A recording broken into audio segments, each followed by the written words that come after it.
Alright, I just recently finished this Sex, Time, and Power book.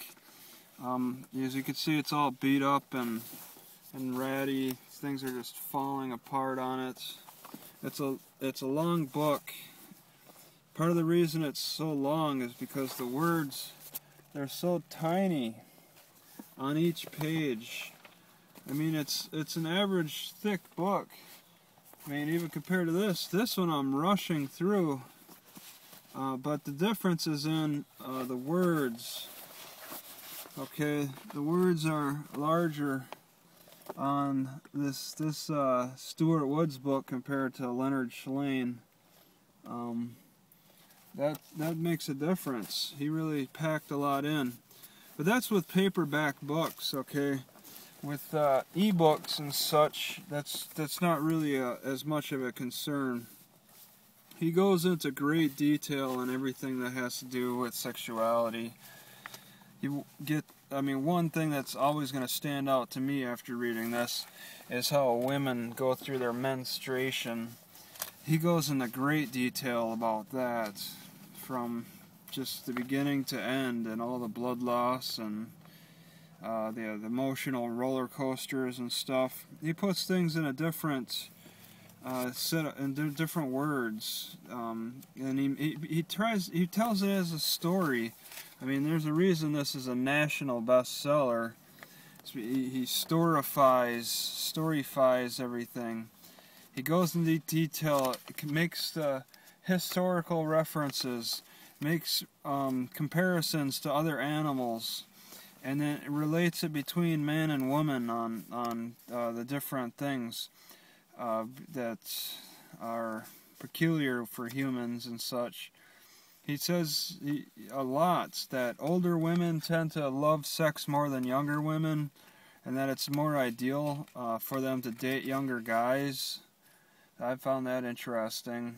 It's just younger guys are more into it, and yeah, that's really encouraged just as part of the sexual cycle and all that. He goes into the birthing and how our hips formed over the years from the early man and stuff. I mean, the female's birthing hips had to adjust for the pregnancies and all that. He talks about, with the menstruation, like it's so unusual for some animals to bleed as much as a human does. So there's a central theme about iron loss. Okay, I read a separate fact that we probably produce about we contain about a nail, a hammer and nail. That nail, we have about a nail's worth of iron in our bodies. But women tend to lose iron a lot more because of their menstruation. So they need men who have a good status about them, who can bring home the meat and blood that the women need to invigorate themselves. As women have a tendency to be low on iron in general. He talks about romance. Once again, the man has to provide for the female, and she has control over the sex, and he has enough sperm to populate the world. It's about a status thing, who he's hanging out with, and men get nervous around women. Just the historical progressions in this huge book. This took me over a year to finish, okay? And there's you could call it dry. That's part of the reason why I haven't finished it any sooner.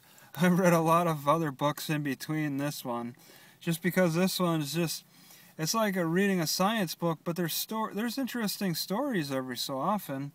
It doesn't really flow, but he makes it flow. It just doesn't flow because he's using a lot of big words, a lot of high intelligence stuff. You almost want to research separately when you come across it. It really is an interesting book. He puts things together quite well that have to do with sex, time, and power, but those big words can really slow down the reading pace.